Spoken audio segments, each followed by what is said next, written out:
우리 보좌 앞에 모였네. 우리 보좌 앞에 모였네. 함께 주를 찬양하며 하나님의 사랑 그 아들 주셨네. 그의 피로 흘린 구원 받았네. 십자가에서 쏟으신 그 사랑 강같이 온 땅에 흘러 각 나라와 족속 백성 방언에서 구원받고 주 경배드리네. 구원하심이 모자에 한 주신 우리 하나님과 어린 양께 있도다. 구원하심이 모자에 한 주신 우리 하나님과 어린 양께 있도다. 아멘. 기도하겠습니다. 은혜로우신 아버지 감사합니다. 오늘도 귀한 시간을 허락해 주시고 훈련의 장소로 인도하셔서 사도행전의 말씀을 같이 상고하게 하셔서 감사합니다. 이 말씀들을 나눌 때 성령께서 우리 지각을 열으셔서 알게 하시고 생각나게 하시고 깨닫게 하사 정말 하나님의 말씀대로 사라져지는 우리가 될 수 있도록 도와주옵소서. 시종을 맡겨오며 예수님의 이름으로 감사하며 기도합나이다. 아멘. 예, 이 시간에는 우리 사도행전 보도록 합니다. 교재 229페이지 229페이지에 보시면 사도행전의 그 서론적 이해가 나오게 되어집니다. 어찌 보면 사도행전은요 굉장히 중요한 책이에요. 나중에도 말씀드리겠지만 이제 사복음서와 서신서를 연결시키는 그 교량 역할, 그 연결고리 역할을 잘 하고 있는 책이거든요. 그러니까 사도행전을 이해를 해야 복음서 이유와 또 서신서에 대한 부분들을 다 이해할 수 있는 어떤 그런 부분이라고 볼 수 있어요. 자, 1 제목. 본서는 본래 이제 누가복음과 상권하권으로 이렇게 연결되어 있는 한 권의 책이에요. 예. 그러다가 그 내용이 예수 그리스도의 공생애를 전후로 뚜렷한 구분이 되기 때문에 각각 사복음서의 하나와 예수님의 부활 이후 사도시대를 배경으로 하는 사도들의 행적을 기록한 독립된 책으로 대체로 AD 2세기부터 누가복음과 사도행전이 이렇게 따로 분리되었다라고 하는 것을 보게 돼요. 그래서 히브리어 원전의 제목은 프락세이스 아포스톨론, 즉 사도들의 행적이라고 이렇게 제목이 붙어져 있어요. 자, 여기서 프락세이스라고 하는 말은 일반적으로 공적인 임무의 수행이라는 뜻으로 사용되는 그런 용어입니다. 자, 터툴리안이나 오리긴 같은 교부들은 본서를 가리켜서 사도들의 활동기다라는 제목을 붙였어요. 또 어떤 사본에는 거룩한 사도들의 행적이라고 하는 이름이 붙여 있고요. 각각 이름이 많이 달라요. 예. 그러나 본서가 12사도 전부의 행적을 다 기록하고 있지 않으며 주로 베드로와 바울을 중심으로 기록됐다는 점에서 볼 때 이 표제가 적절치 않은 듯하다. 그래서 학자들은 본서에 이러한 표제가 붙는 것은 초대교회 당시 사도 각 개인들에 관한 외경 저작들, 즉 사도행전, 베드로행전 등과 대조시키려는 의도 때문인 것으로 풀이됩니다. 그러니까 성경 66권 외에도 많이 있습니다. 그리고 막 도마행전, 무슨 행전 뭐 이렇게 해서 많아요. 그러니까 그들과 구분시켜 주려고 이렇게 사도행전이라고 하는 이름을 따로 붙였다라고 이렇게 볼 수 있습니다. 한편 본서는 대개 이제 지필자나 수신자의 이름 또는 수신지명으로 제목을 붙이는 다른 신약 성경들의 책과는 달리 내용에 따라서 제목이 붙여졌다라고 하는 독특한 부분이 있다라고 하는 겁니다. 자, 그러면 저자 누구일까? 초대교회 대부분의 전승들은 누가복음서와 그 본서의 저자가 사랑받는 의원이었던 누가라고 한결같이 언급을 하고 있어요. 그러면 누가라고 보는 이유가 뭐냐? 첫째, 본서와 누가복음은 다 같은 한 사람의 저자가 데오빌로 각하에게 보내는 글이었다라고 하는 겁니다. 그래서 이 두 책의 저자가 동일한 인물이다. 이게 누가복음을 기록한 사람과 사도행전을 기록한 사람이 똑같은 사람이라는 거예요. 둘째, 사도행전에는 우리라는 표현이 자주 등장을 하게 되는데요. 이는 바울의 전도 여행 때 사도행전의 저자가 함께 참여했다라고 하는 것을 의미합니다. 그러니까 이 사도행전을 기록한 사람은 사도 바울이 1차, 2차, 3차 전도 여행을 할 때 같이 다녔다는 얘기를 하고 있죠. 자, 그런데 이 누가는 바울의 2차 전도 여행 때, 1차 때는 안 따라갔어요. 예, 그래서 1차 때는 누가가 안 따라갔고요. 2차 전도 여행 때 드로아에 있다가 사도 바울과 합류를 하게 돼요. 예, 누가와 바울이 합류해서 그 다음부터는 이제 마지막 3차 전도 여행까지 누가는 항상 사도 바울과 같이 다녔어요. 특별히 3차 전도 여행 때는 바울을 따라 예루살렘까지 갔고요. 또한 바울은 골로새서라든지 빌레몬서, 디모데 후서를 기록할 때 누가가 자기와 함께 있었다. 다 떠났지만 누가는 지금 나와 함께 있다라고 기록을 하고 있고요.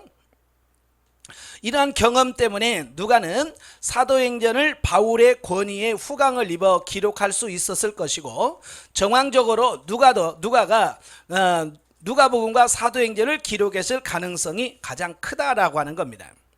그러니까 이거예요.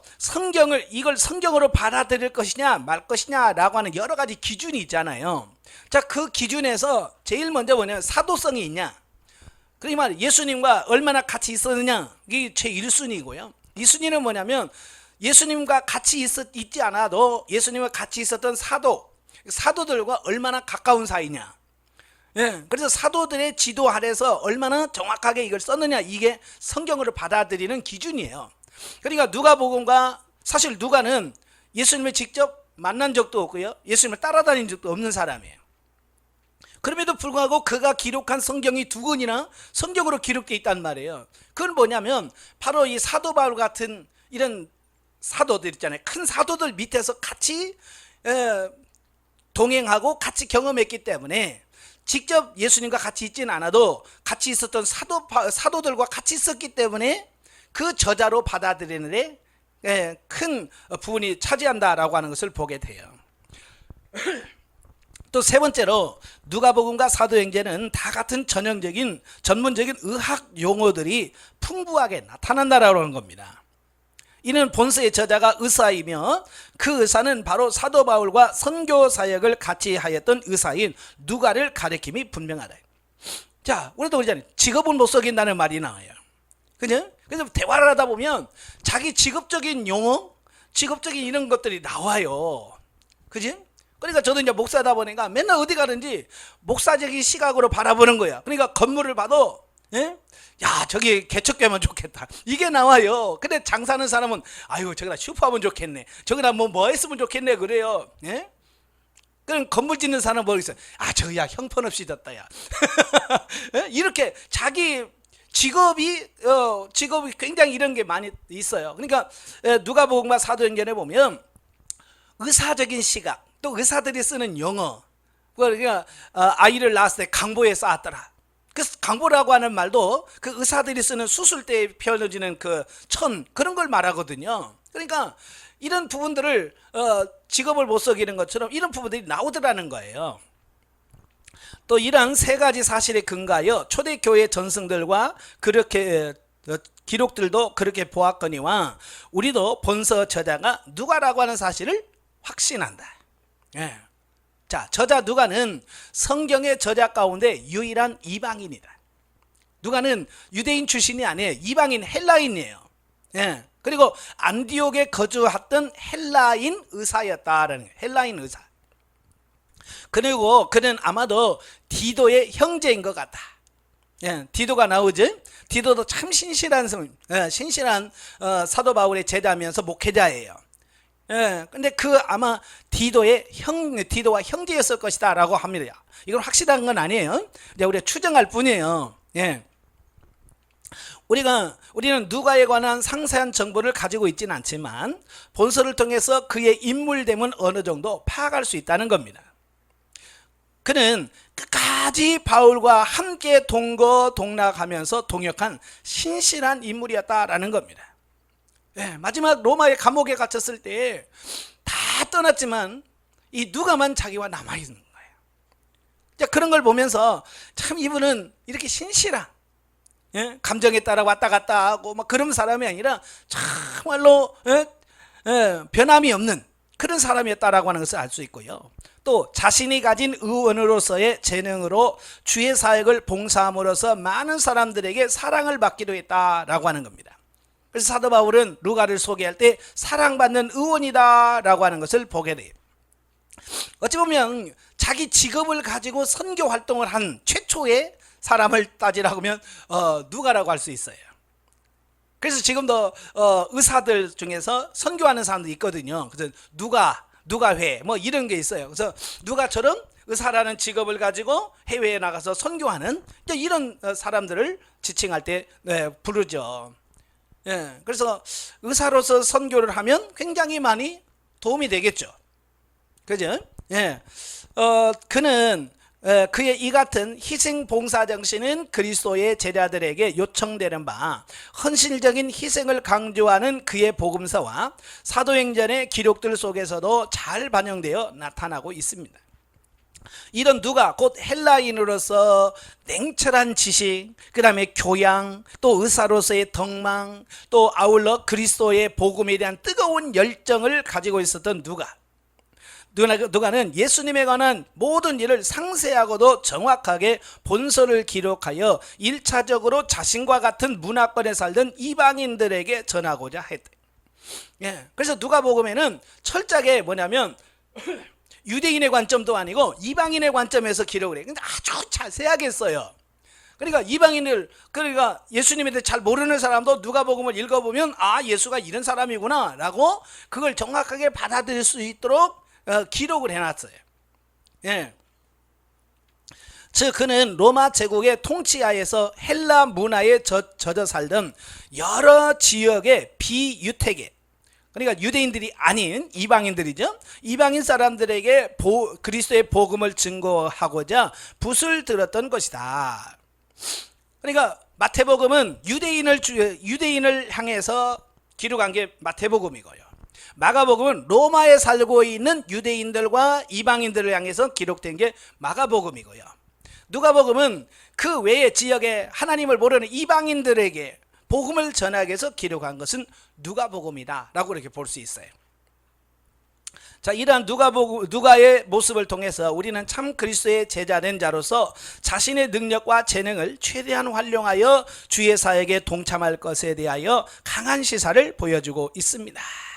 그러니까 꼭 내가 꼭 목사가 되고 뭐 선교사가 되어야만 하나님이 일하는 게 아니라 오늘 누가처럼 자기 직업, 의사라는 직업을 가지고 그걸 가지고 주의 복음을 전하는데 동참하는 거. 예. 그러니까 예로부터 많은 선교사들 중에서 의사인 선교사들이 많습니다. 예. 그들이 가서 육신의 질병을 치유해 주면서 복음을 전해요. 그죠? 예. 그래서 그들에게 더 복음을 빨리 전할 수 있는 어떤 그런 부분을 보게 되죠. 그럼 꼭 의사만 해야 되냐? 아니란 말이에요. 내가 가지고 있는 재능, 그렇잖아요. 요즘에 뭐 태권도 잘하는 사람은 태권도로 나가서 그걸로 태권도로 복음을 전하잖아요. 그죠? 예. 또 뭐 집을 짓는 사람은 집을 지어주면서 복음 전하고, 또 탤런트들은 자기들 그 재능을 가지고 가서 하고, 나는 아무것도 없다, 나는 밥하는 것밖에 없다, 가서 뭐 열심히 밥 해주면 되는 거고, 그죠? 그러니까 자기가 가지고 있는 재능, 자기가 가지고 있는 재주, 이런 것을 통해서 얼마든지 하나님의 일할 수 있다라고 하는 것을 보여주고 있어요. 그러니까 여러분 찾으셔야 돼. 나는 뭘로 봉사를 하고 뭘로 주의 일을 할까? 예, 그렇잖아요. 그죠? 내게 있는 거. 근데 우리는 자기 있는 걸 안 찾고요, 항상 남의 있는 것만 부러워해요. 그죠? 아이고 집사님은 좋겠네, 목소리 가져와서. 아이고 권사님은 좋겠네, 뭐 가져와서. 남이 하는 것만 부러워한단 말이에요. 그러면 소용없어요. 나도 잘하는 게 있어요. 잘 모르시겠어요? 찾아봐요. 군뱅이도 구르는 재주는 있대잖아요. 그렇잖아요. 군뱅이도 구르는 재주는 있으니까 나도 이 땅에 태어난 뭔가 나도 재주는 하나는 있을 거 아니에요. 그죠? 어떤 사람은 진짜 말 잘하는 이런 게 있어요. 다른 거 못하는데 하여간 말은 잘해. 예. 그러면 그 말 잘하는 거 가지고 설명해주고 복음 전하고 이거 하면 되는 거고, 나는 말을 못해. 근데 뭐 손만 움직이면 뭐가 돼. 그러면 그 손재주를 가지고 뭘 만든다든지 음식을 해준다든지 이런 걸 통해서도 얼마든지 하나님이 일할 수 있거든요. 그래서 내가 잘할 수 있는 걸 찾으셔야 돼. 아시겠죠? 그래서 그걸 가지고 봉사하고 섬기면 되는 거예요.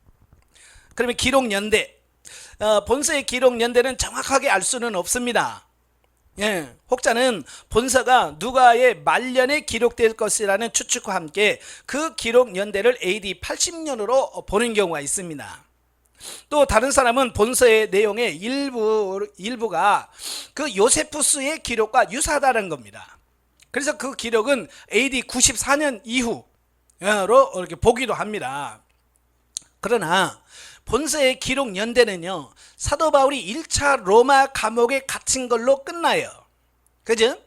로마 1차 감옥에 갇힐 때가 어디냐? AD 61년에서 63년경에 그때에 한 2년 동안 로마 감옥에 있었거든요. 그러니까 아마 그때 기록하지 않았을까? 예, 왜냐면 기록이 거기서 끝나니까.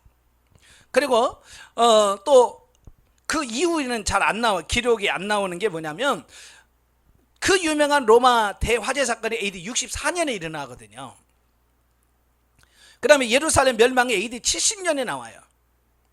만약에 그때까지 누가가 살아있었고 그때까지 누가복음을 기록하지 않았다고 한다면, 그 이후에 기록했다면 틀림없이 그걸 썼을 거예요. 그렇잖아요. 기독교에서 로마의 대화재 사건은 엄청난 사건이에요. 그렇죠? 엄청난 기독교인들이 핍박을 받고 많은 사람이 순교를 당하고, 예? 죽는 그 시기인데, 만약에 사도행전이 그때까지 안 써야 됐다면 그걸 정말 얼마나 기록을 했겠어요. 근데 그런 게 기록이 안 됐단 말이에요. 그게 안 된다고 하는 것은 그 이전에 기록되지 않았을까라고 우리가 볼 수 있는 거죠. 그리고 만일 본서가 AD 64년 이후에 기록됐다면 그 무렵부터 기독교에 대한 로마인의 태도가 매우 적대적이었던 바, 그에 대한 암시가 있었을 것이 분명한데 본서에는 전혀 그런 기미가 보이지 않았다는 겁니다. 사실 그 AD 64년 로마의 대화재 사건 때 전까지만 해도 기독교는 로마인들에게 그렇게 그냥 작은 종교 중에 하나로 인식이 됐었어요. 근데 대화재 사건 때부터 이 네로 황제가 이 로마의 화재 이 불지른 것 기독교이다라고 해서 기독교인들의 모든 걸 책임 전가하면서 그때부터 확 기독교가 등장을 하면서 그때부터 이제 로마 전체에서 핍박을 받게 되는 어떤 그런 계기가 되는 거예요. 또한 본서는 누가복음보다는 나중에 기록되었기 때문에 AD 61년에서 63년경 중에도 후반부에 기록되었다라고 봄이 옳다라는 겁니다. 그러니까 바울이 로마 감옥에 갇혔을 때에 그때는 뭐 가택연금 수준이었잖아요. 예, 진짜 뭐 지하 감옥에 들어가서 꼼짝 못하는 상태가 아니라 이런 집을 얻어놓고 그 집을 떠나지 못하고 그 집 안에서 자연스럽게 찾아오는 사람들 만날 수 있는 어떤 그런 자유로운 분위기였기 때문에 누가가 그 사도 바울과 같이 아마 의논하면서 누가복음 이 사도행전을 기록하지 않았을까라고 보는 거죠. 그러면 기록 동기와 배경, 이게 굉장히 중요하거든요. 예. 자, 누가복음이 기독교 복음의 내용 자체인 예수님의 그 구원 사역을, 그리고 사도행전이 그러한 예수님의 구속의 복음을 예수님의 승천 후에 성령의 인도를 받은 사도들이 교회 설립과 선교를 통하여 전파한 사실을 연이어 보도함으로써 그 상학원식으로 연결되어 있다는 거죠. 자, 즉 두 책은 동일 저자인 누가가 비슷한 시기에 연속적으로 기록한 한 권의 책이다라고 볼 수 있어요. 따라서 그 전반적인 지필 동기와 배경은 두 책이 유사합니다. 즉 AD 1세기 후반에 이르러 주의 사역을 직접 목격하고 이를 권위 있게 전하던 사도들이 속속 세상을 떠나기 시작하는 상황에서 예수님의 복음과 예수님의 승천 후에 예수님께서 보내신 성령을 통하여 세워진 초대교회의 태동 과정 역사를 사도들의 인준 아래 연속하여 기록함으로써 자기 시대와 특히 후대의 성도들에게 복음의 진정성과 그 복음을 중심으로 전개되는 구원사역에 대한 확고한 신앙을 갖게 하고자 기록했다라고 하는 겁니다. 자, 그런 거예요. 이런 거예요. 이 사도들이 항상 젊은 게 아니잖아요. 그죠? 항상 젊은 게 아니야. 가다 보니까 이제 예수님이 십자가에 못 박혀 죽으시고 부활하신 이후에 거의 30년이라는 시간이 흘렀어요. 30년이라는 시간이 흘렀어. 그러니까 만약에 베드로가 30살에 예수님 믿었다고 한다면 지금 이 AD 60년경이면 60살이 넘어. 그죠? 60살이 넘어. 그러니까 60살 넘으면 지금도 60 넘으면 아직은 젊다고 그러죠. 그래도 이제 나이가 드는 표시가 나잖아요. 참 저도 이제 늘 여기에 갇혀 있으니까 잘 모르겠는데 요즘 하도 뭐 유튜브라든지 이런 게 발달돼서 예전에 목사님들이 생각나서 그죠? 지금 요즘 어떻게 사시나 해서 유튜브에서 이렇게 찾아서 보면 설교하는 모습 보면 와 완전히 할아버지 돼가지고 이런 걸 보면서 야 빨리 늙으셨다. 옛날에 그 30년 40년 전에 젊어가지고 막 방방 뛰던 분들인데도 어때요? 30년을 지나서 이제 확 늙어가지고요 이런 모습을 보면서 많은 생각을 하거든요.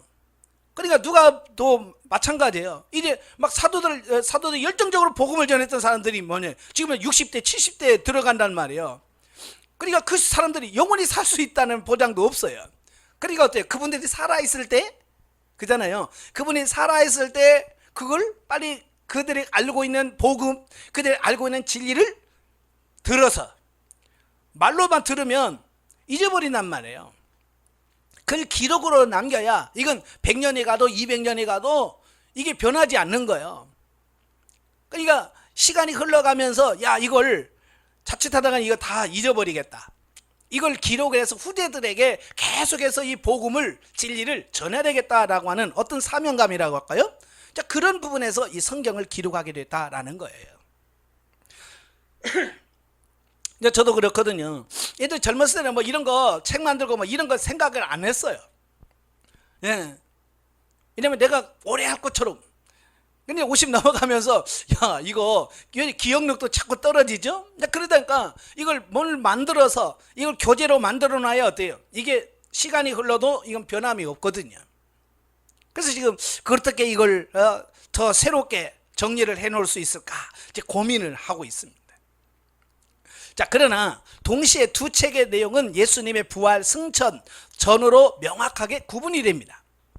예, 그래서 누가복음은 승천까지, 그 다음에 사도행전은 승천 이후 이렇게 명확하게 구분이 됩니다. 또한 다른 세 저자가 쓴 세 복음서들이 그것 자체로 완결성을 갖고 있듯이 누가복음도 그 자체만으로도 일단 완결된 책이다. 따라서 저자 누가가 누가복음서를 기록한 후에 다시 사도들의 행적을 새로이 기록한 것으로 간주할 수도 있다. 원래 상하권으로 연결된 한 권의 책이었던 두 책이 후대에 굳이 두 권의 책으로 나누어진 사실이 이런 견해를 입증한다. 먼저 누가복음이 일단 예수님의 구속의 복음 자체의 그 진정성, 즉 구속의 복음이 참 진리라고 하는 사실을 보여주고자 기록했다면, 사도행전은 그 복음이 인간 역사 속에서 성령의 사역을 통하여 그리고 교회를 중심으로 확장되어져 가는 과정을 보여줌으로써 복음의 역동성과 생명력을 보여주고자 기록되었다라는 겁니다. 그리하여 사도행전은 오순절 성령 강림을 기점으로 일단 예루살렘에서 태동된 초대교회가 그 어떤 대내외적인 난관에도 불구하고 전 로마 제국으로 꾸준히 확장되어져 나갔음을 입증하고자 하는 시도를 하고 있다는 겁니다. 그러니까 이 사도행전이 없다면 어떻게 복음이 로마까지 전파되고 그 복음이 지구를 한 바퀴 돌아서 반대편에는 우리까지 이 복음이 전파될 수 있었는가? 이걸 알 수가 없죠. 사도행전이 없으면.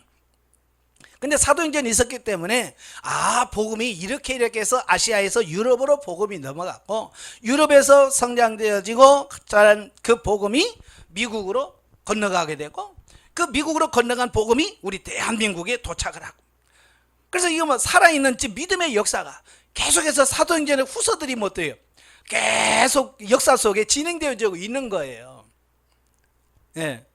자, 또한 이제 신약시대에 이르러 예수님께서 구속사역을 성취하시고 이제 마침내 천국에 대한 새 언약까지 주심으로 복음의 진리가 온전히 계시되었고, 또한 이제 선민 이스라엘 중심으로 구속사가 진행되었던 구약시대와 달리 그 복음의 구원의 복음이 세계 만방의 이방인들까지도 확정된 사실, 곧 구속사의 지평 전체가 확장된 사실도 각성시키고자 노력합니다. 그리고 그렇게 된 것은 그저 역사의 우연한 결과가 아니라 태초부터 하나님이 계획하시고 섭리하신 결과로서 역사적 정통성을 가진 것임을 입증하고자 하고 있다는 겁니다. 그러니까 우연히 하다 보니까 막 복음이 저쪽 동네로 가고, 그게 아니라 하나님의 창세전부터 계획하신 그 구속사에 의해서 이 복음이 그렇게 전파되더라. 예. 그래서 사도 바울도 사실은 처음에는 아시아에서 복음을 전하려고 했잖아요. 2차 전도여행 때. 예, 그래서 아시아에게 복음을 전하려고 하는데 성령께서 허락을 하지 않는 거죠. 그죠? 성령께서 허락하지 않는 거예요. 그래서 고민하다가 드로아까지 가요.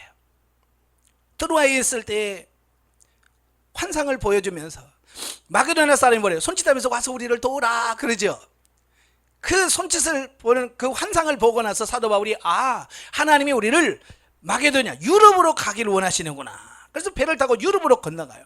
자, 이게 우연한 게 아니라 하나님께서 복음을 유럽으로 건너가게 만드시는, 자, 이런 거예요. 하나님이 하셨다. 아시겠죠? 자, 이걸 여기 사도행전을 통해서 우리에게 보여주고 있다라고 하는 사실이에요. 그래야 순수한 구약 전체가 아니라 구약의 일부 내용의 인본주의적 전승까지 가미하여 유대인 자신들만이 이 지상의 구원을 강조하는 유대교의 오류에 빠진 유대주의자들과 앞서 말한 대로 그리스도 예수 안에서 구속사의 시대가 구약에서 신약으로 확전된 것을 믿음으로 신구약의 정통성을 온전히 보존한 예수님의 복음을 믿는 초대교회 기독교가 크게 마찰을 일으켰으나, 유대주의자들의 박해는 번번이 성령의 강력한 개입으로 좌절되고 초대교회는 굳건히 뿌리를 내려갔음이 계속 강조된다라는 겁니다. 그러니까 이 유대교가 기독교를 엄청나게 핍박을 했어요. 그러니까 사도 바울이 가는 곳마다 유대교들이 사도 바울을 막고 진로를 막을 뿐만 아니라 그 하는 모든 일에 방해를 했어요. 그렇지만 어때요? 그런 많은 방해가 있음에도 불구하고 어때요? 복음은 계속해서 확장되어져 가더라라고 하는 거예요. 예. 이를 종합해보면 사도행전은 이제 구속사의 시대가 예수 안에서 구약에서 신약으로 갓 이전된 시기에 신구약을 온전히 계승한 예수님의 복음이 제3위 하나님이신 성령의 강림과 사역을 통하여 초대교회를 중심으로 해서 유대주의자들의 박해를 비롯한 그 모든 상황에도 불구하고 당시 세계였던 전 로마 제국에 강력히 확장되었던 역동성을 가진 산 진리였음을 보여주고자 기록했다라고 하는 겁니다. 예. 그러니까 지금까지 우리는 그때 당시 구약 시대에 예수님이 태어나기 전 구약이잖아요. 자, 구약에서 신약 시대로 이전한단 말이에요. 이전하면서 그 유대인들은 굉장히 갈등을 많이 했어요. 정말 예수가 메시아 맞냐?부터 시작을 해서. 예, 그렇죠? 그래서 예수 그리스도의 부활 이후에 사도들이 성령을 받고, 예수 그리스도가 메시아다, 복음이다 라고 해서 이 엄청나게 유대인들과 대립하게 되고 결국 유대인들의 박해를 받게 돼요. 그 와중에서도 돼요. 복음이 전 세계에 확장되었단 말이에요. 자, 이것을 사도행전에서 기록함을 통해서 봐라. 이렇게 예수님 말씀하신 대로 이 복음이 예루살렘과 유대와 사마리아와 땅끝까지 이렇게 복음이 전파되고 있다라는 사실을 사도행전에서 선포하고 있다라는 것이죠.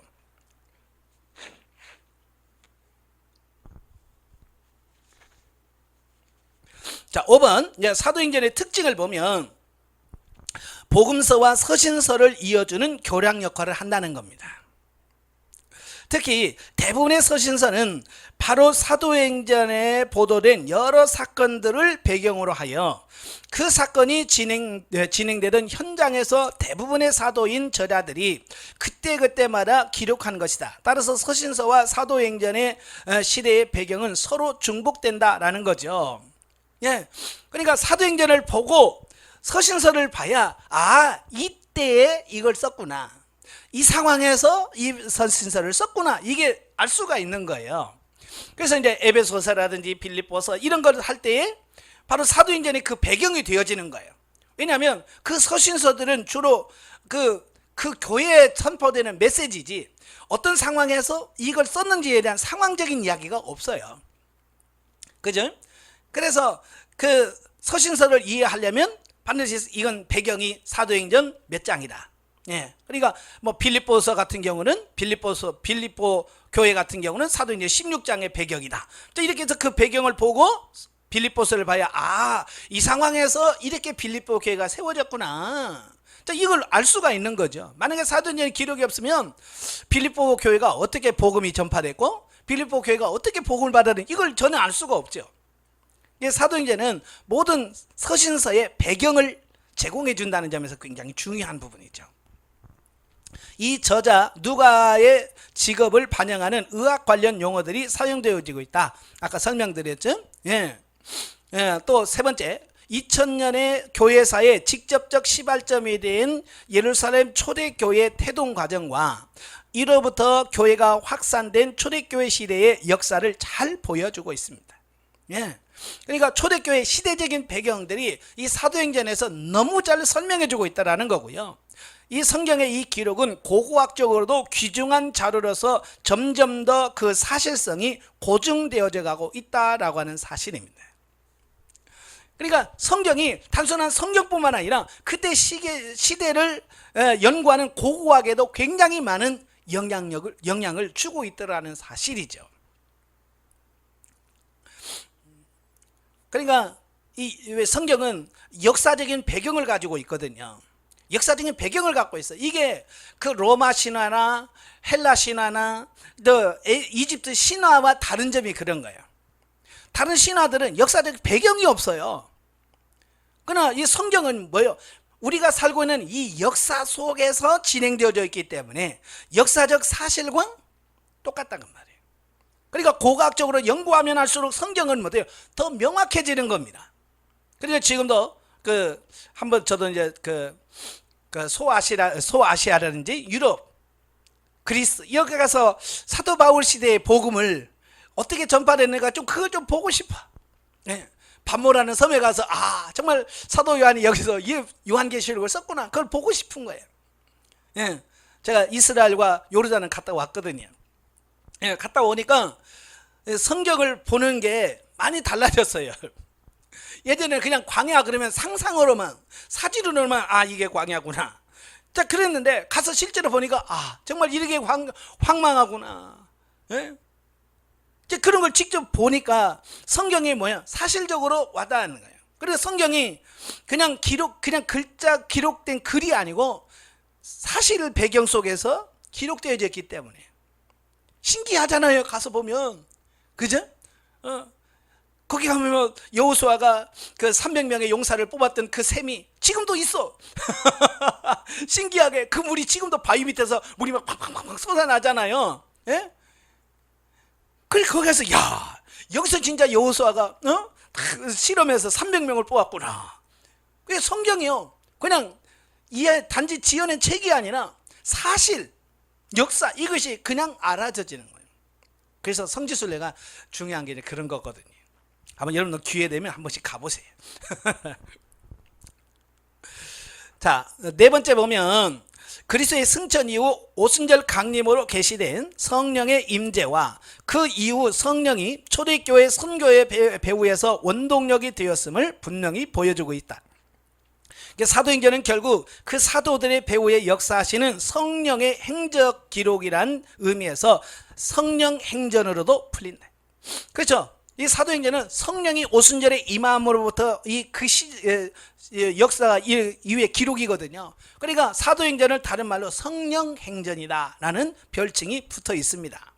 그래서 실제로 사도행전 안에는 성령이란 단어가 39번 나옵니다. 예. 또 성령 강림으로 인한 집단적인 대회개와 성령 충만의 사건이 모두 5번이나 나옵니다. 자, 이런 것을 통해서 성령께서 이 초대교회를 이렇게 역사하시고 이끌었다는 사실을 실제적으로 보여준다. 그러니까 오늘날도 마찬가지예요. 교회에서 여러분 성령 충만 받아야 됩니다. 성령 충만을 기도합시다. 이게 그냥 이론적인 부분이 아니라 실제다. 아시겠죠? 사실이다라고 하는 것을 우리가 기억을 하셔야 돼요.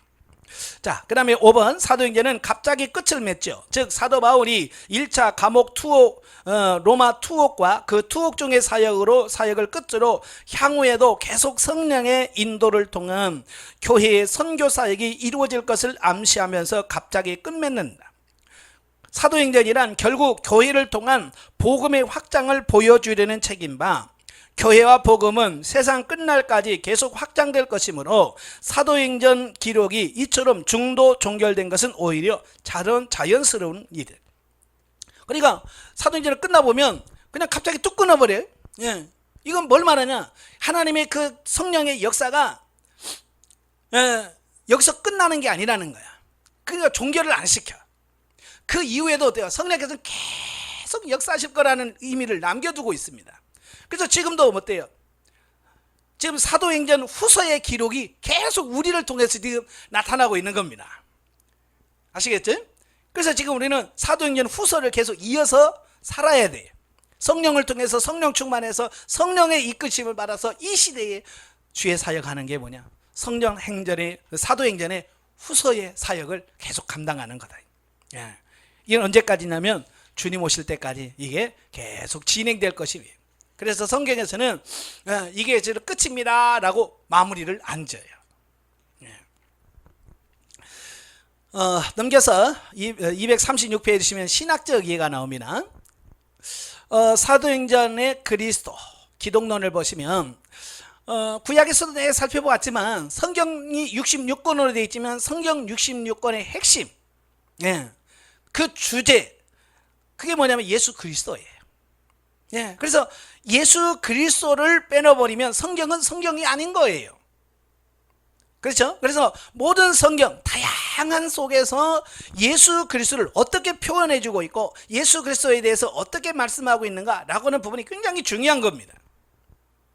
예, 그 부분은 다 똑같은 부분이기 때문에 쭉 내려가서 중간 좀 밑에 이제 이런 관점에서 예수님께서 십자가의 순환으로 구속사역을 성취하시고 부활승천하신 이후 전날 예수님께서 주신 약속대로 임하신 성령의 인도로 주의 구속의 복음을 믿는 자들의 모임인 교회가 태동되고 또 이를 통해서 복음이 온 세상에 확산되는 과정을 기록한 본서에서 특히 강조하는 그리스도의 모습은 뭘까? 이 사도행전에서 나타난 그리스도 첫째가 뭐냐? 부활하신 그리스도. 이걸 강조해요. 유대인들이 예수님을 나무에 달아 죽였으나 하나님이 사흘 만에 다시 살리시고 그를 오른손으로 높이셨다. 예수님께서 부활하셨다는 사실은 그분이 성육신 하신 인간이기 전에 근본적으로 죽으실 수 없는 참 하나님의 아들이심을 보여준다라는 겁니다. 자, 이건 뭘 말하냐면 어떤 사람들은 예수님께서 십자가에 못 박혀 죽으시면서 그때서 하나님이 그를 아들로 받아들였다 이렇게 주장까지도 해요. 아니에요. 그 요한복음에 보면 태초에 그러죠? 엔아르케라는 말인데 이건 뭐냐면 하나님이 천지만물을 창조하기 이전을 엔아르케 태초라는 말을 써요. 그러니까 예수님은 언제부터 계셨냐면 이 천지만물을 창조하시기 전에 창세 때 태초에 하나님이 천지를 창조하시니라 그 이전에 이미 예수님이 존재하고 계셨어요. 아시겠죠? 예, 그 존재 이미 인간으로 태어나기 전 많은 사람들이 예수님 언제 생겼냐 그러면 2000년 전에 마구간에 2000년의 마리아의 몸에서 태어날 때부터 예수가 그때부터 태어났다 이렇게 생각하지 아니에요. 예수님은 이 천지를 창조하기 이전에 이미 예수님은 존재하셨고 단지 구속사역을 성취하시기 위해서 이 땅에 인간의 육신을 입으시고 2000년 전에 오신 거예요. 아시겠죠? 네. 이걸 우리가 잘 기억하셔야 돼요. 그리고 이 부활이 뭐냐? 부활이야말로 예수님이 정말 하나님이셨구나 이걸 보여줄 수 있는 가장 중요한 부분이라고 해요. 왜? 인간은 죽으면 부활해요? 못해요? 못해요. 우리가 잘 아는 하나님의 교회 옛날에는 안상홍 증인이라고 그랬어요. 그 안상홍이가 뭐라고 그랬어요? 내가 하나님이다. 내가 죽은 다음에 사흘 만에 살아난다 그래. 살아났어요? 다 기다렸잖아요. 예, 다 기다려. 3일 돼도 안 살아나, 4일 돼도 안 살아나. 나중에 썩었어요. 그래서 그들이 제일 싫어하는 단어가 죽어서 썩었잖아 그러면 제일 싫어한대잖아. 뭐 안상홍만 그랬어요. 많은 사람들이 자기가 제림 예수다 하나님이다라고 해가지고 나는 죽은 다음에 살아난다. 살아난 사람이 하나도 없어. 왜? 하나님이 아니라 인간이기 때문에 살아나지 못해. 신천지는 이만희가 영원히 죽지 않고 육체 영생을 할 거다 주장합니다. 제가 예언합니다. 반드시 죽어요. 그리고 또 하나 예언하죠. 부활 못해요. 이 두 가지는 확실해. 왜? 그러나 하나님이 아니고 메시아도 아니고 재림주도 아니고 이긴 자도 아니에요. 그냥 인간일 뿐이야. 근데 예수님은 뭐요? 하나님이시기 때문에 어때요? 죽었다가 살아나시는 거예요. 예. 또한 이제 당신이 이처럼 전날 미리 예언하신 대로 십자가 순환을 당하시고 마침내 부활까지 하신 것은 과거 당신이 십자가에 달려 죽은 이유는 그야말로 당신이 힘이 없으시거나 무슨 죄가 있으셔서가 아니라 당신이 수차례 밝힌 바대로 택한 백성들의 죄를 속하기 위해서 스스로 자청하신 구속의 죽음이었을 뿐임을 입증하는 것이다. 예수님께서 죽음을 피하지 않으신 이유가 이거예요. 만약에 예수님도 자기가 죽어서 부활하지 못한다는 걸 알았더라면 예수님께서는 안 죽으려고 막 발부둥 쳤을 거예요. 왜? 죽으면 끝인데. 그렇잖아요? 죽으면 끝인데 예수님이 부활이 없었다면 굳이 잡으러 왔는데 누굴 찾느냐? 예수 찾느냐? 나다! 예수님 왜 그러겠어요? 예수님은 그렇게 함으로 말미암아 우리의 죄 문제를 해결하시고 우리를 대속하시고 구원하실 뿐만 아니라 예수님은 다시 내가 죽지만 사흘 만에 살아난다는 것을 확신하셨기 때문에 다른 사람은 그렇게 죽음을 무서워해서 다 도망가도 예수님은 나다! 내가 예수다! 내가 찾은 예수다! 그렇게 말하잖아요. 당당하게. 왜? 부활을 믿었기 때문에 그래요. 오늘날 많은 사람들이 왜 죽음을 두려워합니까? 왜 두려워해요? 우리는 부활이 없기 때문에 그래요. 아시겠죠? 물론 예수님의 재림하실 때 우리가 다 부활합니다. 예, 그때 부활은 믿지만 내가 죽어서 4월 말에 산다는 데 보장은 없어요. 그러니까 죽음을 무서워하는 거예요. 그리하여 예수님의 부활은 결국 우리를 위한 주의 구속사역이 진실이었음을 보여줄 뿐만 아니라 장차 우리도 주 안에서 죽음을 이기고 부활할 것임을 보여주는 것이기도 하였다. 그리하여 초대교회로 무엇보다 먼저 전날 십자가에 죽으셨던 주의 부활 사실을 근거로 복음을 전하기 시작하였으며 또한 현대에도 주의 부활은 기독교의 진리의 진정성을 보여주는 최대의 역사적 근거이기도 하다. 예, 오늘 우리 기독교가 이렇게 생명력 있는 종교가 되고 그렇게 많은 순환과 어려움 속에서도 이 복음이 끊이지 않고 계속해서 전해지는 것은 바로 예수 그리스도의 부활. 예, 이게 있었기 때문에 가능한 거예요. 그래서 예수 그리스도의 부활을 부정하면 더 이상 기독교가 아닌 거예요. 아시겠죠? 예, 그래서 그만큼 기독교에 있어서 부활신앙은 중요하다. 그걸 얘기하고 있고. 그 다음에 두 번째, 성령을 보내신 그리스도. 사도행전은요 예수님의 공생의 당시 및 또 승천씨의 약속대로 이 땅 역사의 오순절 사건을 통하여 강림하신 성령이 계속해서 초대교회의 태동과 성장이라는 연속되는 대사건의 원동력이었음을 직간접적으로 시사를 하고 있습니다. 이는 단순한 개별적 사건이 아니라 하나님의 구속사점 성리 전체와 관련된 것인 바 다음과 같은 포괄적인 이해가 필요하다는 거예요. 먼저 태초 인간의 타락 직후 성부 하나님께서는 범죄한 인간 대신 다른 존재가 그 죄값을 지불함으로써 인간이 지은 죄에 대한 형벌을 치러지는 반면, 자, 그리고 인간이 범죄할 때부터 하나님은요, 인간 스스로 자기의 죄값을 지불할 수 있는 능력이 없다는 거예요. 그래서 다른 어떤 존재가, 인간이 아닌 다른 존재가 그 죄값을 대신 지불하도록 만들었어요. 그게 뭐냐면 구약의 제사법이에요. 그래서 소나 염소나 양, 심지어 비둘기가 대신 죽어서 피를 흘려. 피를 흘리고 죽어요. 그러면 그 죽은 짐승의 피의 은혜로 내가 죄사함을 받는 거예요. 이게 창세 때 태초부터 하나님께서 우리의 죄 문제를 해결하고 구원할 수 있는 원리를 가르쳤어요. 인간 자체는 구원받는 소위 구속의 법을 제정하시고 이를 궁극적으로 성자 예수님이신 성자 하나님이신 예수님이 성취하실 것에 대한 약속을 중심으로 일단 예수님께서 이 땅에 오실 때까지 구속사를 전개하셨다. 그래서 예수님 오시기 전까지는 끊임없이 소, 염소, 양, 비둘기들이 수없이 죽어가면서 예수님이 오셔서 우리의 문제를 해결해 줄 것을 계속 예표적으로 보여준 거예요. 이것이 옛 약속이고 구약이고 구약 시대였다는 겁니다. 자, 그런데 이제 예수님께서 성육신하여서 이 땅에 오셔서 십자가에 달려 당하시고 죽으심으로 어때요? 구약을 일단 성취하신 거예요. 아시겠죠? 예수 그리스도가 십자가 못 박혀 죽으시면서 이제 더 이상 구약은 끝난 거예요. 그래서 예수님이 죽으신 이후에는 더 이상 소 잡아들고 양 잡아들이는 이런 구약의 제사가 더 이상 필요 없게 되어진 거예요. 그리고 이제 당신이 이런 사역을 믿고 회개하는 자에게 구속의 공로가 적용되어 구원을 얻게 하고 세상 끝날 그 구속의 은총의 최종 실현으로서 영원한 천국을 주시겠다는 새 약속을 주신 겁니다. 바로 이것이 구약을 성취하신 후 새로 주신 언약, 그래서 새로 주셨다 그래서 신약이라면 신약. 예. 그리고 신약 시대란 말이에요.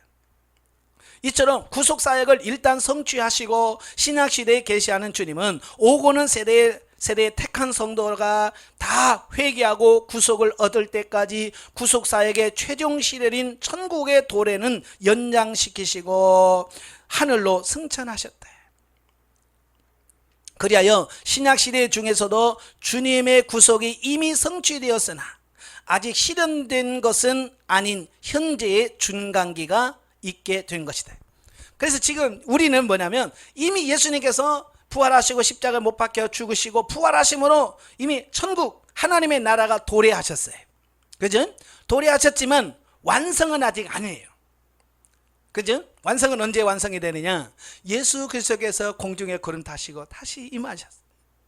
우리가 죽었던 우리들이 부활하고 육체가 부활해서 하늘의 영과 만나서 이제 신령한 부활체가 되어야 이제 이 구속사가 종결이 되어지는 거예요. 지금 우리는 지금 중간기예요. 중간기에 끼어 있어요. 그래서 신학자들은 이걸 이미와 아직이다 그랬어요. 뭐냐? 이미 하나님의 나라 천국이 시작됐지만 아직 완성이 안 됐다. 그래서 저희는 지금 그 중간에 끼어 있는 세대란 말이에요. 중간 세대.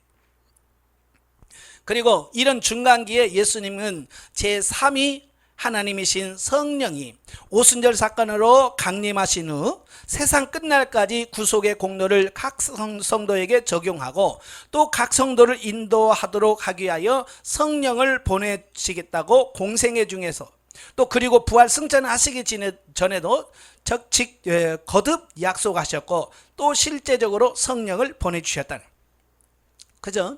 예수님께서는 끊임없이 뭐라고 그래요? 성령을 내가 보내주겠다. 예, 약속하셔요. 그리고 그 약속대로 실제적으로 오순절에 성령을 보내주신 거죠. 자, 여기서 우리는 결국 구속의 원리를 중심으로 전 삼위일체의 삼위께서 각 시대별로 나누어 주도적으로 사역하심으로써 태초부터 종말까지의 구속사를 연속성과 일관성을 가지고 전개해 나가심을 새삼 확신하게 됩니다. 그러니까 이 구속은 어떤 성부 하나님의 사역만이 아니고요, 성부, 성자, 성령 이 삼위 하나님의 공통적인 사역이다라고 우리가 알 수 있습니다. 예, 그래서 이 삼위 하나님의 구속사는 삼위 하나님의 역사거든요. 그러니까 구약 시대는 성부 하나님이 주로 역사를 하셔요. 그래서 보통 성부 시대라고 우리가 얘기를 해요. 그 다음에 신약 시대, 예수님이 이 땅에 오셔서부터는 성자 예수님께서 주도적인 사역을 하셔요. 그래서 신약 시대를 예수님의 시대라 그래요. 그 다음에 예수님이 부활하고 승천하신 이후에는 성령님이 주인공으로서 역사를 하셔요. 그래서 지금 시대를 성령 시대라 이렇게 표현하거든요. 자, 그런데 이 시대를 잘못 이해하면요, 이단들이 많이 생겨요. 특별히 이제 양태론적 다니엘론을 주장하는 사람들은 하나님은 한 분이신데 구약 시대에는 성부로서 사역을 하시다가 이제 신약 시대에 와서 예수로 이름이 바뀌었다는 게, 똑같은 하나님이 성부 하나님에서 예수라는 이름으로 바뀌었다는 거예요. 그 다음에 성령 시대는 이제 성령님으로, 그러니까 성부, 성자, 성령 삼위 하나님의 존재를 인식을 안 하고요, 하나는 한 하나님으로 이렇게 인식을 해요. 대부분이 많이 그렇게 착각을 해요. 그러니까 그 착각을 이용한 사람이 누구냐면 우리나라에도 이 3시대론을 주장하는 사람들이 많아요. 이단들이 다 3시대론을 주장해요. 통일교, 그 다음에 안상홍, 그 다음에 이만희, 이 사람들은 다 뭐냐면 3시대론을 주장을 해요.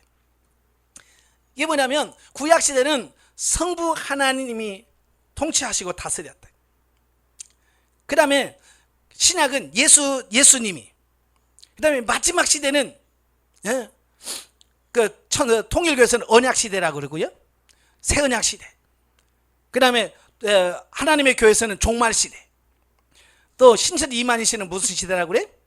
계시록 시대라고 그래요. 그래서 이게 시대를 딱 나누어요. 그래서 구약시대는 성부 하나님의 시대, 그 다음에 신약시대는 예수님의 시대, 지금 종말론 시대는 이만희 시대, 뭐 이렇게 해서 자기를 딱 드러내요. 그래서 이 3시대론을 우리는 성경적이지 않아요. 이건 절대로 그런 적이 없어요. 물론 시대에서 주된 사역을 하시는 시대는 분명히 맞습니다. 그죠? 그렇다고 해서 구약시대에 예수님이 안 계신 것도 아니고 구약시대에 성령님이 안 계셨던 게 아니에요. 똑같이 창세전에 삼위 하나님이 역사하셨고, 구약시대는 단지 예수님의 사역과는 어떤 성령의 사역보다는 하나님의 사역이 가장 두드러지게 구약시대에 나타날 뿐이에요. 그죠? 신약시대는 예수님만 사역하셨나요? 아니요, 삼위 하나님이 동일하게 사역하셨어요. 예수님이 세례받으실 때에 하늘에서 음성이 들렸어요. 이는 내 사랑하는 아들이요 내 기뻐하는 자라. 성부 하나님의 사역이 나오죠. 실제로 세례 요한에게 세례받고 있는 예수, 그 다음에 그 위에 비둘기같이 임하신 성령. 그러니까 그때 예수님만 사역한 게 아니요. 그러니까 삼시대론이라든지 이런 양태론적인 다니엘론은 아니라는 거예요. 성경적이지 않다는 거예요. 아시겠죠? 좀 이 시대는 성령 시대라고 그러잖아요. 성령께서 주로 역사를 하셔요. 그렇다고 성부 하나님이 안 계신 건 아니잖아요. 여전히 하늘보좌에 하나님이 계시고 그 옆에서 우리를 중보게 하시는 예수님의 사역이 지금도 계시고, 지금도 성부, 성자, 성령이 같이 삼위 하나님께서 역사하는 시대예요. 그래서 이 삼위일체론을 굉장히 중요하다는 거예요. 자, 특히 주님의 승천 이후 세상 끝날까지 시대를 사는 우리에게 있어서 그분 자신이 삼위 하나님 중 한 분이시며, 이게 중요한 거예요. 성령님은 그냥 하위가 아니에요. 삼위 하나님 중에 한 하나님이 누구냐? 성령님이에요. 근데 우리는 성령님을 너무 무시해요. 그죠? 그래서 성부 하나님, 예수님, 근데 성령이라고, 성령은 님자를 안 붙여. 여러분 성령도 하나님이십니다. 하나님이셔요. 그러니까 우리가 볼 때 성령님이라고 하는 님자를 붙이는 게 어찌 보면 정상적이에요. 근데 우리는 그냥 성령이라고 해서 님자를 안 붙여. 그러니까 님자를 안 붙이다 보니까 성부 하나님은 높고 그 다음에 예수님도 높은데 성령 하나님은 저 핫바리? 뭐 이렇게 생각하는 경우가 생기는데 전혀 그렇지 않아요. 삼위 하나님은 뭐냐면 동등하셔요. 누가 높고 낮은 이 계급적인 그런 부분이 없으셔요. 동일한 하나님이시고 모든 부분에서 동등하신 삼위 하나님이시다. 예. 그래서 성령이라고 하는 말보다는 성령님이라고 하는 것이 더 옳지 않을까라는 겁니다. 물론 뭐 성령이라고 말해서 그건 이단이다 그렇게 말할 수는 없어요. 예. 또한 예수님의 보내심을 받은 분이 신 성령님의 인도가 절대적으로 요청됨을 새삼 각성하게 된다. 예. 지금 시대가 무슨 시대라고요? 성령님 시대거든요. 그러니까 이 시대이기 때문에 이 성령님의 역사가 없이는 충만하지 않으면 성령님의 충만하지 않으면 우리가 이 세대를 살아갈 수가 없습니다. 예. 그래서 우리가 성령 충만을 위해서 기도하셔야 돼요. 그 다음에 세 번째 구원의 근거이신 예수님. 복음은 곧 그리스도를 통한 구원의 소식을 복음이라고 그러죠. 예, 복된 소식. 본서는 초대교회가 이 복음 곧 그리스도가 우리가 구원을 얻을 수 있는 유일한 근거라는 사실을 중심으로 형성되었고 또 이를 유일한 선교 메시지로 삼았음을 보여주고 있다. 그렇죠? 예수 외에 다른 구원의 길이 있었다면 많이 선포하겠죠. 근데 성경에는 뭐라 그래요? 다른 일을 하면서 구원받을 이름을 내가 준 적이 없다. 그래서 오늘날도 마찬가지예요. 예수 외에는 천하에 구원받을 만한 이름을 주신 적이 없어요. 그러니까 아무리 큰 세력을 가지고 있어도 그는 메시아 구원자가 될 수 없습니다. 아시겠죠? 이만희가 아무리 자기가 구세주라고 뭘 해도 안 해요. 될 수가 없어요. 그리고 모든 선지자도 저에 대하여 증거하듯이 저를 믿는 사람들이 다 그 이름을 힘입어 죄사함을 받는다고도 말합니다. 또한 주 예수를 믿으라 그리하면 너와 내 집이 구원을 얻으리라 라고 선포하고 있습니다. 오직 예수 그리스도만이 구원의 유일한 길이라는 것. 그래서 요한복음 14장 6절에 뭐라고 그래요? 내가 곧 길이요 진리요 생명이다. 나로 말미암지 않고는 아버지께로 갈 자가 없다라고 말씀해주고 있습니다. 그래서 우리가 절대 포기할 수 없는 진리가 뭐예요? 예수 그리스도만이 우리의 구세주입니다. 이건 그렇게 할 수가 없어. 여러분 우리가 다른 종교와 연합할 수 있습니다. 같이 나라를 위해서 일할 수도 있습니다. 독립운동할 수 있어요. 그러나 예수 외에 그래 불교도 구원이 있어요 라는 말은 못하는 거예요. 아시겠죠? 예, 우리가 같이 연합해서 예를 들어서 불교와 뭐 같이 체육대회 할 수 있어요. 그렇다고 나쁜 거 아니에요. 그러나 우리 체육대회 같이 했으니까 우리 같이 구원받는다고 하자, 이건 아니에요. 어쩔 수가 없는 거야. 이 구원의 진리만큼은 우리가 양보할 수가 없는 거예요. 우린 예수 그리스도만이 유일한 생명이라 진리다. 이건 변함없는 진리. 이걸 섞어 놓으려고 하는 이유, 그게 지금 운동이 WCC 운동이고요. 예? 또 여러 가지 에큐메니컬 운동이고 이런 거예요. 우리는 그걸 배격하려고 하는 거예요. 아니다. 우리의 구원은 오직 예수 그리스도밖에 없다. 예. 두 번째, 사도행전의 종말론. 종말론에는 정말 많은 논쟁을 갖고 있죠. 예. 자, 누가는 자신의 시대에 종말에 대한 기대를 계속 가지고 있었는가? 주님의 최종 파루시아는 강림이란 말이에요. 강림. 다시 말하면 신이 인간 세계로 들어오는 것을 강림이라고 그래요. 파루시아.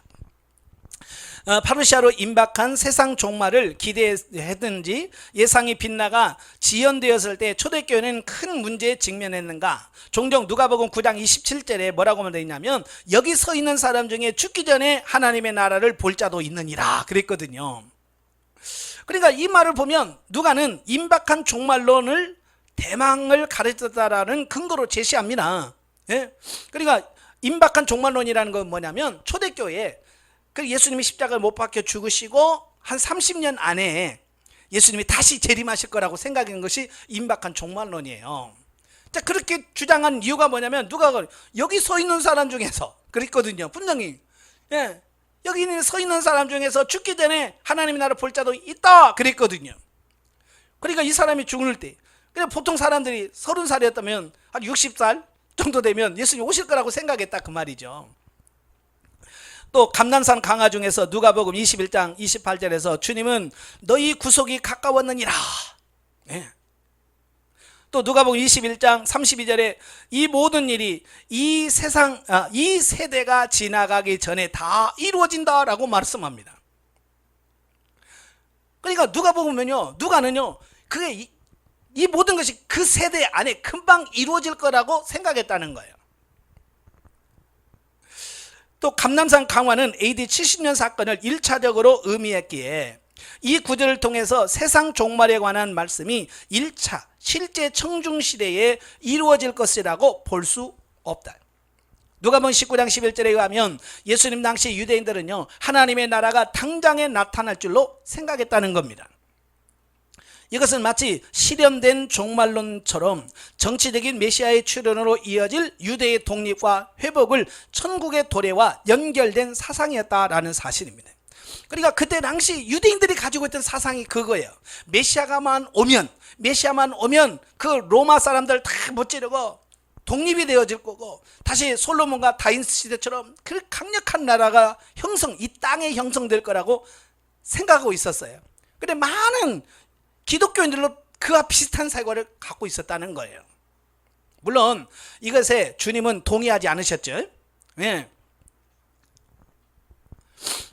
누가복음 19장 12절 이하에 여러 비유로 주님의 최종 파루시아의 시대의 불예측성을 가르치셨습니다. 주님의 초림과 소위 재림 사이의 기간이 종말인데, 이 기간 동안 복음이 전파되는 곳에 수용하면 구원, 배척하면 멸망이라는 두 가지 반응이 발생하게 된다. 그러니까 우리가 보통 종말 그러면 꼭 예수님 오시 그때만을 생각하는데 아니에요. 예수님이 이 땅에 초림하셨죠. 이 땅에 오셨어요. 그때부터 종말은 시작됩니다. 그때부터 종말은 시작이 돼서 예수 그리스도가 재림하실 때 종말이 끝나는 거예요. 그러니까 지금 우리는 지금 종말 시대에 살고 있는 겁니다. 중간에 끼어 있어요. 그래서 이 기간 동안에도 복음이 전파돼.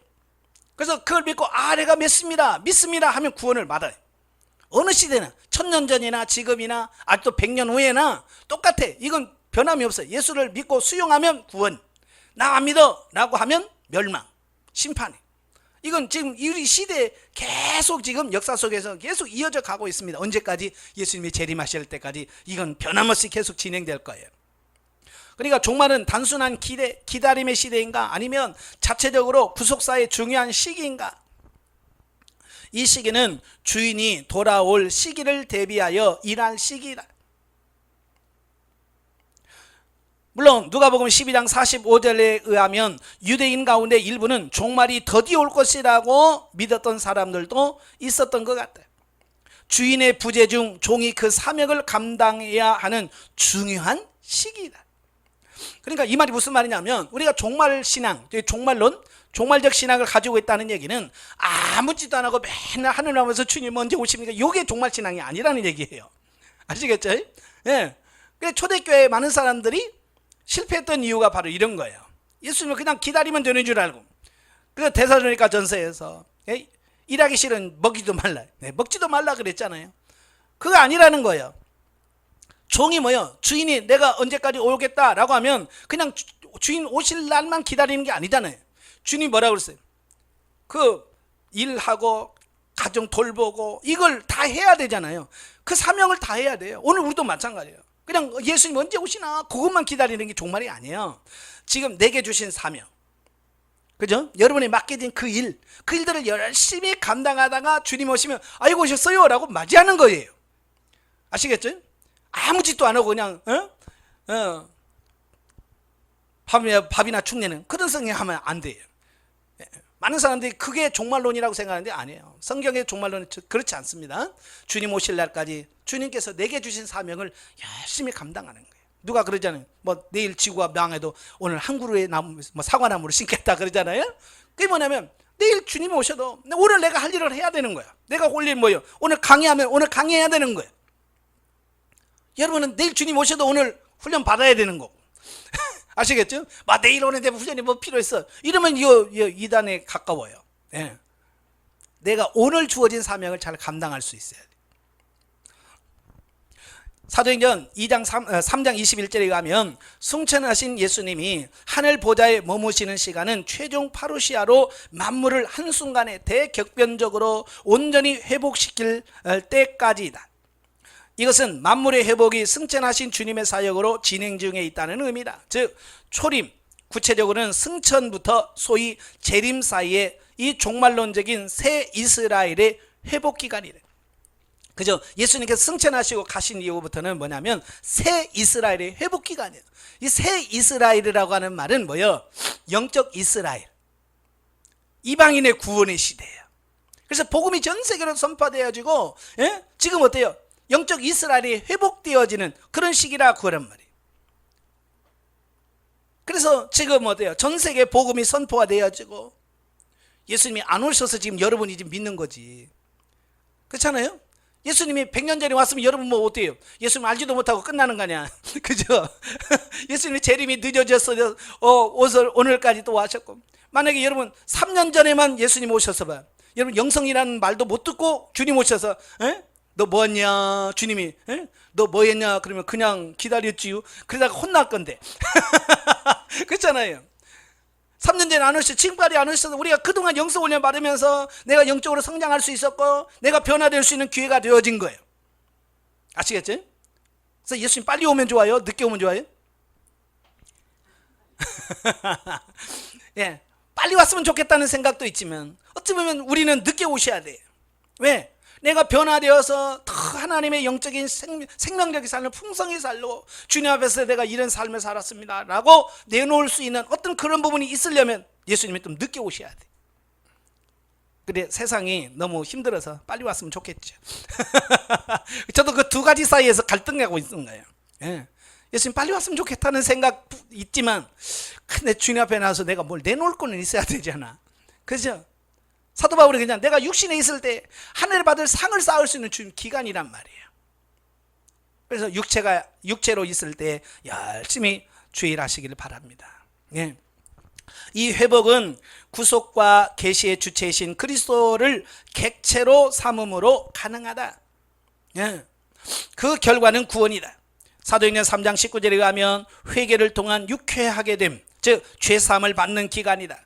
베드로는 이방인인 고넬료 권석에게 예수 그리스도의 복음 사역을 설명하는 데 다름이 아니라 성령의 권능으로 마귀에게 눌린 자를 해방하는 착한 일이다. 이것은 산자와 죽은 자를 심판하실 분은 그리스도이심을 인정하는 것이며 죄사함을 받는 것과 관련되어 있습니다. 그래서 이 구속은 곧 성령님을 받는 것을 의미한다. 주님이 과거에 부활로 이루신 명백한 구원의 근거는 모든 사람에게 변명의 구실을 사라지게 만든다. 예, 그러니까 지금도 나 예수 복음 못 들었어요. 그래서 그런 변명이 안 된단 말이에요. 이제는 몰랐어요 안 통합니다. 예, 특별히 영성훈련 받은 사람은 더 이상 변명이 안 돼요. 내가 가르쳐다. 예.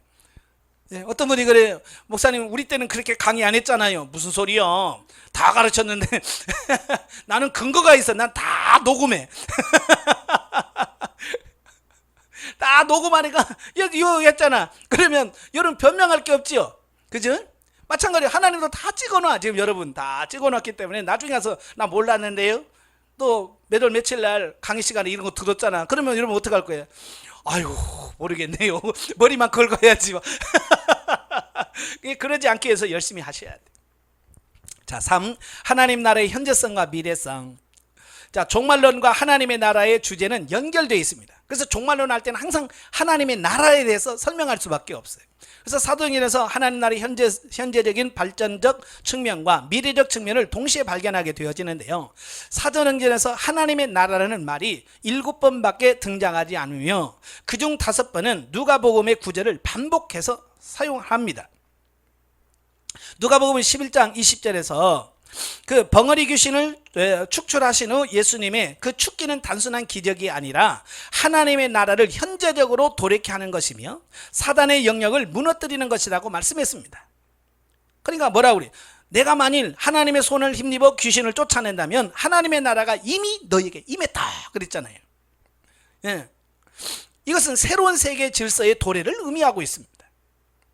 누가복음의 대부분의 구절은 이렇게 하나님 나라의 현재성과 그 미래성을 동시에 함의하고 있습니다. 그러므로 현재적인 하나님의 나라는 미래적인 하나님의 나라의 도래를 보증하고 선취하는 기능을 가지고 있다라는 겁니다.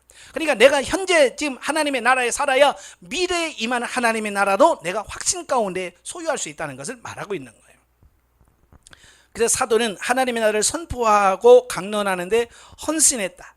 구원은 하나님 나라의 기쁨을 가져다 주는 것으로서 현재적인 소유이며 중생한 자에게 성령으로 체험되며 하나님의 주님의 최종 파루시아 시에 맛볼 미래적인 영생을 여기서 맛보는 것이다. 그래서 오늘 여러분이 지금 현세 천국에 살면서 예수님이 재림하셔서 그 다음에 영원 천국에서 누릴 것을 지금 우리가 맛보면서 여기서 누리고 사는 시대, 지금 오늘 저와 여러분이, 그래서 지금 여러분이 천국 시대의 삶을 살고 있는가, 이게 굉장히 중요한 거예요. 우리는 천국 그러면 맨날 죽어서 가는 그것만 생각한단 말이에요. 아니에요. 물론 중국에 죽어서 가야 영원 천국에 들어가지만 지금 우리는 영원 천국이 아니라 현세 천국에서 주님과 동행하면서 천국의 맛을 보며 살 수 있어야 돼요. 자, 사도행전과 현대 성도. 사도행전은 예수님을 보내서 택한 죄인을 위한 구속 사역을 성취하셨을 뿐만 아니라 이제 성령을 보내시어 이 땅의 구속의 복음을 믿는 자들의 공동체인 교회를 세우시고 이를 통해 당신의 복음이 세세토록 확장되게 섭리하신 하나님의 놀라운 섭리와 은혜를 보여준다. 뿐만 아니라 숱한 대내외적인 난관 속에서도 하나님의 구속의 은혜에 대한 믿음과 감사의 마음을 잃지 않고 맡은 바 소명을 묵묵히 실행해 나갔던 초대교회 당시의 믿음의 선배들의 장하고 위대한 모습을 제시하여 우리를 수경케 합니다. 자, 그러면 사도행전이 오늘 현대에 살고 있는 우리들에게 던지는 메시지가 뭐냐? 첫째, 기독교 구원의 진리는 단순한 이론이나 허구가 아니라 전 역사의 영역을 포함하여 일관성과 연속성을 가지고 실제로 진행되어져 왔고 또 실현될 유일한 참 진리다라고 하는 것을 우리에게 가르쳐주고 있습니다. 즉 태초에 성부 하나님이 세우신 구속의 법을 십자가의 순환으로 성취하시고 승천하신 예수 그리스도께서 이제 성령을 보내사 당신의 구속의 공로를 모든 택한 성도에게 적용시키게 하심으로 세상 끝날까지 구속사가 구속이라는 하나의 원리로 한 번의 단절도 없이 이 역사 전체 영역을 통해 실제로 진행되어져 왔고 또 되어갈 것이라는 사실을 보여주는 진리는 기독교의 복음밖에 없다라는 사실입니다. 예, 그러니까 이 역사가 구속사는 뭐라고 그랬어요? 범죄하고 타락한 우리를 구원해 가시는 하나님의 역사, 삼위 하나님의 역사를 구속사라고 그래요. 그러니까 하나님께서 구속사를 설정해 놓으시고 그 구속사에 의해서 우리를 구원해 가신다라고 하는 것은 오직 기독교에서만 강조하는 부분이에요. 예, 다른 종교에는 이런 게 없어요. 예, 그러니까 불교에서는 윤회설이야. 죽으면 다시 또 선하게 착하게 살면 다시 또 사람으로 태어나고 이렇게 얘기를 해요. 예, 또 동양 철학에서는 죽으면 끝. 그냥 이렇게 생각한단 말이에요. 그러나 기독교는 그런 게 아니에요. 하나님의 구속사에 의해서 계속 역사가 진행되어져 가고 있는 거예요. 따라서 기독교는 유일한 참 종교이다. 즉 숫자상으로 하나뿐이라는 것이 아니라 진리를 통해 실제적으로 그리고 한 번도 변함없이 진행되어진 참 진리를 보여주어 결국 구원을 얻게 되는 효력을 갖는 유일한 종교라는 측면에서 유일한 종교이다. 참 저는 감사할 것도 많지만 제가 기독교를 알았다는 게 너무 감사한 거예요. 예, 저는 종교심이 강해요. 만약에 제가 이 땅에 기독교가 없었다면 저는 어느 종교인가 하나 지금 심취해서 거기에 빠져 있을 거예요. 아니면 지금 절간에서 머리 깎고 지금 목탁 두들고 있을지도 몰라. 그렇잖아요. 근데 종교심이 강하니까. 근데 하나님께서 이 땅에 복음을 전해주시고 나를 구원하셔서 이래 이방 종교가 아니라 진짜 하나님을 믿고 구원을 참 종교를 가질 수 있다고 하는 사실이 얼마나 감사한지 몰라요. 그렇잖아요. 만약에 여러분도 마찬가지일 거예요. 아마 기독교가 안 들어왔으면 여러분 지금 어떤 종교인가를 갖고 있겠죠. 그죠? 어떤 종교를 갖고 있을 거예요. 왜? 종교심이 있으니까. 그런데 수많은 종교가 있지만 그 중에서 참 유일한 이 종교 기독교를 가지고 있다는 게 이게 정말 은혜인 거예요. 예. 두 번째, 기독교는 피의 신앙이라. 먼저 기독교는 우리의 죄값을 예수님께서 피를 흘리심으로 대속해 주신 복음을 믿는다는 점에서 피의 신앙이다. 동시에 이런 복음을 우리 믿음의 선배들이 순교의 피를 흘려가면서 지켜왔다는 점에서 피의 신앙이다. 여러분, 기독교는요, 온통 구약에서도 피예요. 피의 제사를 통해서, 또 오늘도 마찬가지예요. 여러 피를 통해서 오늘까지 복음이 전파된 거예요. 오늘날에는 뭐 예수 믿는다고 뭐 순교당하거나 그런 거 없지요. 그러나 초대교회, 우리나라 초대교회에 그 복음이 들어오기 전에 순교자가 있었습니다. 대동강에서 토마스 선교사, 23살인가요? 2살밖에 안 된 젊은 청년이 이 조선에 복음을 전하기 위해서 왔다가 순교를 당합니다. 그뿐만 아니라 많은 순교자들이 피를 흘렸어, 이 땅에. 그 순교자의 피가 있었기 때문에 오늘 기독교가 있는 거예요. 예, 그러니까 우리가 이런 부분을 이해를 해야 그냥 예수 믿고 그냥 마음 평안, 교회가 마음 평안해, 뭐 이러면서 평안을 유지하거나 어떤 이런 걸 위한 신앙생활이 아니에요. 우리는 생명을 내거는 신앙이 되어야 해요. 순교신앙, 이게 필요한 거예요.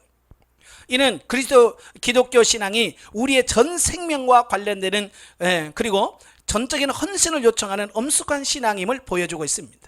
물론 현대에 이르러 신앙 때문에 육체의 피를 흘려야 하는 위험을 감소되었다. 그러나 영적으로 볼 때는 신앙의 순결을 지키기 위하여 더욱더 큰 순교의 각오가 요청되고 있습니다. 즉 죽은 순교보다 살면서 감당하는 순교가 더 어려울 것이다. 그죠? 산 순교가 어려워. 그냥 죽으면 끝이잖아. 사실은 죽으면 그런 고통이 없잖아요. 근데 살아서 그 많은 고통들을 감수하고 감내하는, 이게 진짜 중요한 거다. 세 번째, 선교의 비전은 삶의 전 영역, 그리고 세계 전 지역의 만민을 포함해야 한다. 주님께서 승천하시면서 남기신 지상 명령을 전적 헌신으로, 그리고 땅끝까지 가서 수행해야 될 초대교회 성도들의 자세는 우리들에게도 통일하게 요청되고 있습니다. 그래서 지상 명령은 모든 그리스도인들에게 주어진 말씀이에요. 땅끝까지 내 증인이 되라. 너희는 가서 모든 족속으로 제자를 삼아, 내가 너에게 분부하는 것을 가르쳐 지키게 하라. 이것은 어떤 특별한 선교사나 어떤 이런 삶만 주어지는 게 아니라 이 땅에 있는 모든 기독교인들에게 주어진, 맡겨진 사명이라는 거 기억하십시오. 네 번째, 하나님이 주시는 구원이 전인격적이어서 우리의 신앙도 필연적으로 전인격적인 바, 신앙 공동체인 교회가 성도의 모든 삶 속에서 우선권을 가져야 하는다. 실로 이 지상에 사는 동안 성도는 교회를 통하여 그 공동체의 일원으로서 신앙의 성숙과 성도 간의 교제와 성도로서의 의무를 다해야 된다. 예, 그러니까 이 교회를 떠나지 말고, 교회라는 공동체, 또 교회라는 공동체라고 하면 꼭 또 건물을 생각하는데 그게 아니라 하나님 있는 우리 신앙인으로서 이 큰 공동체 이 떠나면 안 돼요. 예, 요즘 뭐 안 나가신 자들이 많다고 그러는데요, 그건 아닙니다. 나 홀로 신앙생활 할 수 있는 게 아니에요. 그래서 하나님은 공동체, 교회라는 공동체를 허락해 주셨고 그 교회를 중심으로 신앙생활하면서 영혼이 구원받기를 원하셔요. 마지막 다섯 번째는, 현재는 과거 성경시대와 달리 하나님의 직접적인 계시나 하나님으로부터 직접 임명된 선지자나 사도들이 없고 완결된 성경을 통하여 성령이 역사하시는 시대이다. 따라서 현대의 우리는 특별히 성경 연구와 성령 충만을 필요로 하고 있습니다. 이게 굉장히 중요한 거예요. 예, 그러니까 우리는 아직도 환상이나 꿈을 자꾸 꾸면서 꿈 얘기하고 그러시는데요. 물론 역사하셔요. 그러나 그것보다는 정말 중요한 게 성경 하나님 말씀이에요. 아시겠죠? 예, 환상이나 계시는 지금 시대는 조명 계시일 뿐이에요. 성경을 보다 더 명확하게 알고 깨닫도록 하시는 조명 계시에 불과한 거예요. 진짜 계시는 성경인 거예요. 그래서 성경이 제일 중요한 거예요. 그래서 성경을 많이 읽으시고요, 성경을 가까이 하시기를 바라요. 아시겠죠? 네, 기도하겠습니다. 은혜로우신 아버지 감사합니다. 오늘도 귀한 말씀을 같이 들었습니다. 정말 초대교회 성령의 역사가 임했던 것처럼 오늘 우리 안에 성령의 충만한 역사가 임해서 정말 주님이 원하시고 바라시는 그런 영적인 삶이 우리를 통해서 실현되어지고 나타날 수 있도록 도와주시옵소서. 예수님의 이름으로 감사하며 기도합나이다. 아멘. 하나님께 드립니다.